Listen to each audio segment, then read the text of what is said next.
Akkam jirtu daawwattoota OMN oduu sa'aatii kanaaf qabnu isinitti himna yoon ingidaasi waliin tura. Dhimmi lammummaa obbo Jawaar Mohaammed irra deddeebiin ajandaa ta'uu itti firam boordiin filannoo biyyaalessaa dhimma kana qulqulleeffachuun barbaada jechuun eejensii immigireeshinii lammummaa fi galmeessaa ragaaleetiif xalaa barreesseera.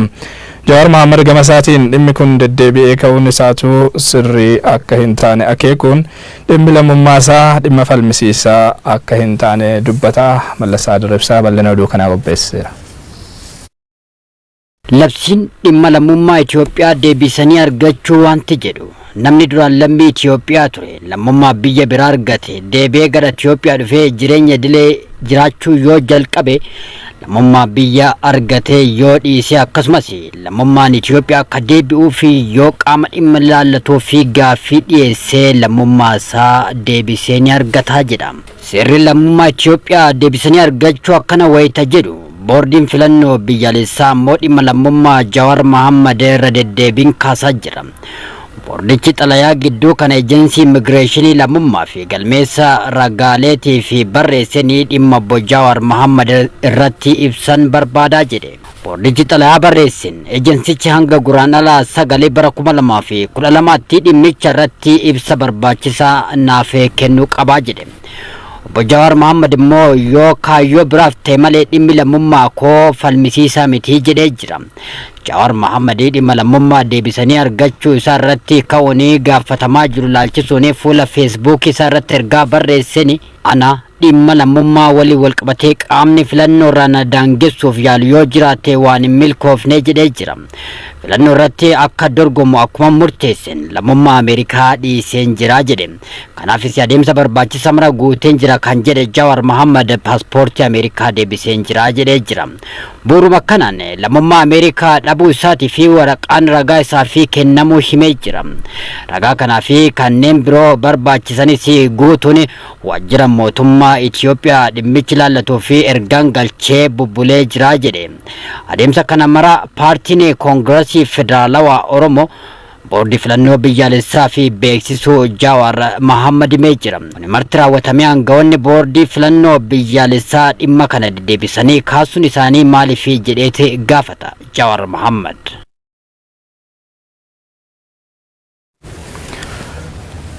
Oduu walqabateen dhimmi lammummaa obbo Jawaar Mohaammed irra deddeebi'ee ka'uun kaayyoo siyaasaa biroof duubaa qabaachuu malaa jedhu namoonni OMN'f yaada isaanii kennan. Dhimmicha qaamolee filannoo dhufuuf ofitti amanamummaa hin qabnetu ajandaa akka ta'uuf fafarsaa jira jechuunis yaada isaanii qoodanii jiru. Shamsiyaan Ashuu bal'ina oduu kana qopheessiteetti.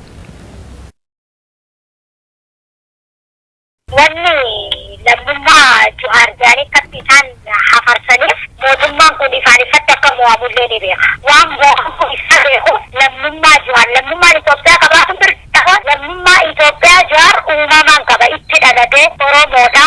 Lammummaan Jawaar lammummaa Oromoo miliyoona 60. Inni kun normaalii dhimma amma jarri Jawaariin gogoota gootichuun akkinni maata kanatti maal godhuudhaaf taphataa jiranii malee wanni kun waan amma kana waqtii jiru tokkoffaa lammummaa Ameerikaa ifaan ifa deebisee jedhee waraqaa filate. Kanaaf inni Jawaar dhimma amma ajandaa ta'ee deemu qabu osoo hin taane kun dhimma diinummaan mootummaan kun godhaa jiru malee. Inni lammummaa isaa seera qabsiifatee fudhatee jira. Lammummaa biyyaalaa deebisee jira. Isaan filannoo kana gufachiisu akka Jawaar Mohaammed dhaaba OFECO kana keessatti miseensa ta'ee ittiin fuufsaniif deema.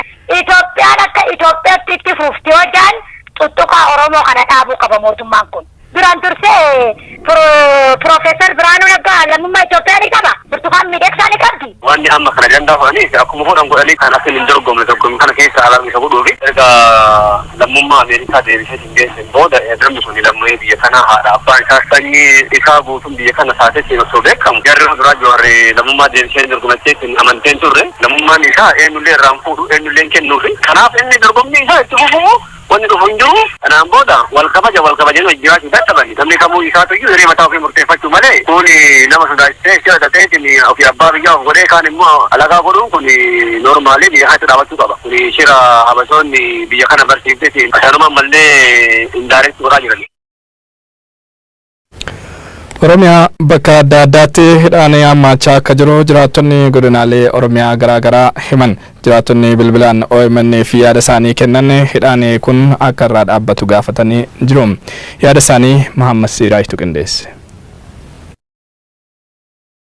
Waa'ee Injiinar Darajjee Bagiijee wal qabatee ka'aa jiru baay'ee kan nama yaasisuu fi haamilee namaa kan nama tuqudha. Namni tokko miidiyaatti ba'ee abalu hattuudha jechuudhaaf ga'umsa isaas aangoo isaas waan qabu natti hin fakkaatu.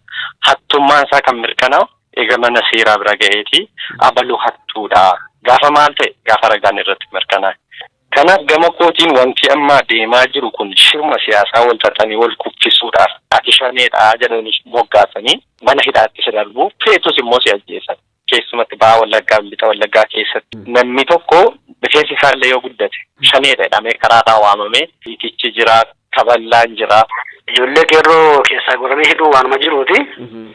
Keessaa ijoollee falmii haqaatti irratti falmattu, falmii dhugaatii irratti falmattu, waa'ee gaafii mirga abbaa biyyummaa, waa'ee mirga gabaabaa ilma namaa irraan gahamaa jiru kana ijoollee falmattu keessaa goramee hidhamu nima jira. Mootummaan akkuma beekamu dhibbaa dhibbatti uummata Oromoo irraa abdii waan hin qabneef filannaas deemu tanarratti hidhaadhaan reebichaan ajjeechaadhaan burjaajeessuu barbaadeeti dhiiguma ummataatiin ol bahanii dhiiguma ummataa dhangalaasaa jiran amma ammatti uummanni hun. Furmaati akka namaatti inni guddaan nagaa buusanii hidhaaf ajjechaa uummatarraa dhaabanii maqaa moggaasanii hidhuu ajjeesuu waajjira cufuurraa of qusatanii karaa haqa qabeessa filannoo yoo deemsifame furmaata waaraatti argama jedhee yaada. Manni keenya maxxansaa baafatee filannoodhaaf qopheessuudha. Furmaanni filannoodha inni qabannee jira. Amma akka nama dhageenya abdii waan irraa murannee jiruuf qophii filannoorra jirra jechuun nuti. Hidhaan qaama duraatu uummataaf hin tolle amma boodallee uummataaf hin tola waan jedhu kana yaada hin qabnu. Kanaafuu mootummaan carraan inni qabu hidhaa dhiisee, tumaa dhiisee, ajjeechaa dhiisee dhugaaf dhugaa jiru dhaabatee furmaata laachuutu sana jiraata. Hidhaa fi ajjeechaa reebichi akkuma jirutti ta'ee uummata Oromootiif waanuma dur nu baratame dhumnee banna malee dhunguun kumaa waan ufiduu nu deebisuu miti. Wanti qollee inumaa waan nu jajjabeessu malee waan hamilee nu buusuu miti hin jiran amma akka yaada fayyatti. Oromiyaa oduudhuma kanaan wal qabatee komii namoonni bakkeewwan garaagaraatti jilmaan hidhamuun wal qabatee dhagahamaa jiru kanarratti koomishinara koomishinii poolisii Oromiyaa Raarsaa Mardaasaa dubbisuuf yaallus yaada isaanii dhaga'uudhaaf hin milkoofne gara oduu itti aanutti ni jira. Uummanni waan isaaf ta'u beekaa filachuufis qophiidha. Mootummaan koomaand poostii godinaalee garaagaraa irra kaa'e kaasuu qabaa jedhan jiraattonni godina Shawaa Lixaa aanaa Baakkoo Tibbee. Jiraattonni OMN'f yaada isaanii kennan uummanni karaa nagaan filannoo dimokiraatawaa taasisuuf qophiidha jedhaniiru. Beenyaa Shiramuu yaada isaanii qindeessiseera. Mootummaan filannoo kana yoo adeemsisuudhaaf fedhii qabaate filannoo dimokiraasii gochuu qaba. Uummatallee daangessuu hin qabu. Bakka marii dhoowwachuu hin qabu. Koomaandi poostii fi filannoon wal faana hin deemu. Otoo koomaandi poostiin jiru immoo filannoon kun hin gaggeeffamu tarii egaa uummanni koomaandi poostiin ka'uu qabaadha. Gaaffii inni qabu ammallee. Sababni isaa waraanni maree otoo jiru, waraanni uummata keessa otoo jiru filannoo haqa qabeessaa hin deemamu egaa bira ga'ee hubachuu dandeenya. Ammaaf garuu ka'uu qaba. Nagaan socho'uu qaba uummanni. Bilisa ta'ee filachuu qaba. Waan kun uummata Oromoo Lixa Wallaggaa fi Baha Wallaggaa keessumaa godina Arfan irraati ka'uu qaba. Gujii fi Booran irraas ka'uu qaba. Yoo kana hin ta'iin filannoon haqa qabeessa gaggeeffamuu hin danda'amu. Namni keenya doorsamaa jira. Rakkinni adda addaa irra gahaa jira. Hidhamaa jira. Du'aa jira. Baqachaa jira. Godaanaa jira. Mootummaan yoo dhuguma filannoo kana sirriitti gaggeeffamu jedhe filannootti adeema yoo ta'e haala gaariidhaan adeemuu barbaada yoo ta'e nageenya barbaada yoo ta'e uummata keenya lixarraa dhumaa jiran akkasumallee gujiirraa warra dhumaa jiran kanaaf mootummaan haala gaariidhaan haala iftoomina qabuun ijoollota keenya dhumaa jiran nu tasgabbeessee uummata kanarraa komaandii kana kaasuu qabaan jedhan. Nuti gar tokkoon du'a gar tokkoon akkamiin filannoo sirrii gaggeessina. Dimokiraasii erga ta'e maaliif koomaandii poostiin yoo labsame hin labsamu jechuu miti. Erga labsamee garuu daangaa qaba. Jahaga kana waggaa hamma kanaa jedhe daangaa qaba. Daangaa isaanii hin kennamne. Uummanni Oromoo Gujii irratti Lixa irratti du'aa jira. otoo du'aa jiru filannoo sirrii ni gaggeeffama yoo jenne soba kun. Seera qabeessaatiin uummanni kun wanta barbaadu isaaf kan ta'u beeka. Dhaloonni qubee yoomiyyuu taanaan wanta isaaf ta'u beeka. Nuni wanta barbaannu beekna waan ta'eef uummanni keenya firii ta'e filannoo kanatti deemuu qaba. Oduu keenya xumuraatiin magaalaa Jimmaatti hiriirri deeggarsaa ministeera muummee Abiy Ahmediif taasifame. Hiriira deeggarsaa kanarratti jiraattonni magaalaa Jimmaa fi aanaalee garaagaraa godina Jimmaa akka hirmaatantu himame.